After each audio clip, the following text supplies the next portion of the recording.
seguir estando no Brasil. Né? Porque a gente pode pensar num mundo de idealização, né? Então, temos uma perspectiva ideal, mas nós temos que, na verdade, ver o que acontece e o que aconteceu no Brasil nesses últimos anos e de que maneira as questões são colocadas dentro desse contexto nacional. Né? Nós temos vantagens e desvantagens. Né? Temos um país muito grande, uma população muito grande e uma relação complexa, né, na questão da legislação trabalhista, né, uma legislação trabalhista já antiga, mas um país muito diferente, onde ainda tem trabalho escravo com um trabalho de ponta, né, com empresas de ponta, ao mesmo tempo que nós temos um trabalho escravo. Como é que a gente vai contemporizar todo um Brasil que é muito grande, onde tem uma exploração em locais até próximos, mesmo no estado de São Paulo, e, ao mesmo tempo, temos indústrias super avançadas, né, e até repensarmos um pouco, que eu acho que é a questão mais importante hoje, com a informatização, inteligência artificial, até a questão do emprego. A Noêmia, há muitos anos atrás, me convidou para visitar a fábrica da Saint-Gobain, uma potência, uma maravilha, uma experiência muito bonita, muito fantástica, como faz o vidro plano, né, um vidro grosso desse tamanho. E você vai lá, você vê 10 pessoas, né? Não é mais ou menos isso, né? Não mais que 10 isso. pessoas para fazer uma quantidade de vidro que é inacreditável. Então, hoje a gente tem que repensar um pouco essa questão do emprego frente à modernidade aí que a gente está enfrentando. E aí, para a gente entender um pouco a realidade nacional, nós temos que entender um pouco os fundamentos do direito do trabalho, para até ver de que maneira uma proposta de reforma vai impactar na realidade das empresas, de que maneira nós, empresários, vamos pensar, de que caminho que nós vamos seguir, de que maneira que a gente vai pensar e aplicar essa reforma dentro das empresas. Né? Então, a gente tem que partir de certos pressupostos, que são pressupostos dos fundamentos da aplicação da legislação trabalhista. O princípio da proteção, então, toda a legislação sempre vai ser interpretada tendo em vista a proteção do trabalhador, essa é a visão dos fundamentos trabalhistas.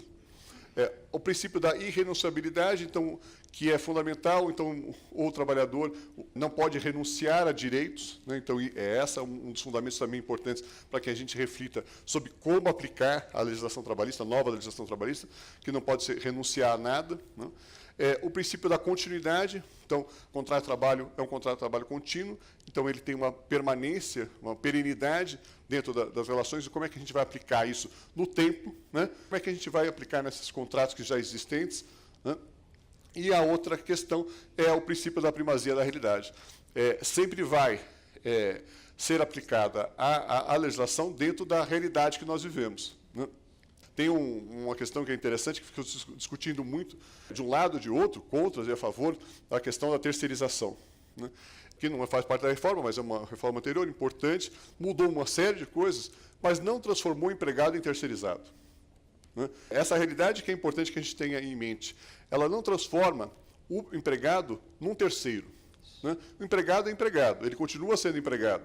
Ele abre um espectro para que você possa terceirizar uma série de atividades, né?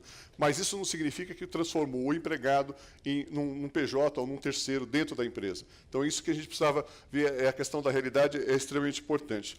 Dentro desse contexto, nós temos a Constituição Federal, que é a norma fundamental, né? Eu dou como exemplo, para construir um prédio, né? Para construir um prédio, você põe as estacas. Ela é a estaca do prédio, né? Tudo que vem depois, né, tudo que está em cima tem que estar dentro desse contexto, né? Se você construir um prédio hiperdimensionado para as estacas, esse prédio vai cair. Esse prédio não se sustenta. Então, qualquer reflexão que a gente vai fazer com relação à reforma trabalhista, ela vai passar primeiro para saber quais são essas estacas, quais são os fundamentos constitucionais que vão fazer com que essa reforma seja aplicada, qual campo de atuação que essa reforma pode ser aplicada. Então, ela é a norma superior e exige de todo o regramento nacional. Uma outra questão é a legislação ordinária, ou seja, onde está colocada a reforma. A reforma não foi feita na Constituição, por isso que a reforma, estava colocando a reforma previdenciária. Porque a reforma previdenciária tem que ser feita na Constituição, para que mude os direitos, né, para que haja um rompimento, né, quando você faz uma reforma constitucional, né, o Supremo Tribunal entende que não há um direito adquirido, né? Então se reforma e aí você muda as situações pré-existentes. Na legislação ordinária não pode mudar as situações pré-existentes, né? Porque está dentro desse sistema constitucional. A reforma previdenciária tem que mudar a Constituição, a reforma trabalhista não mudou a Constituição. Simplesmente mudou a CLT, inserindo alguns temas importantes dentro da CLT.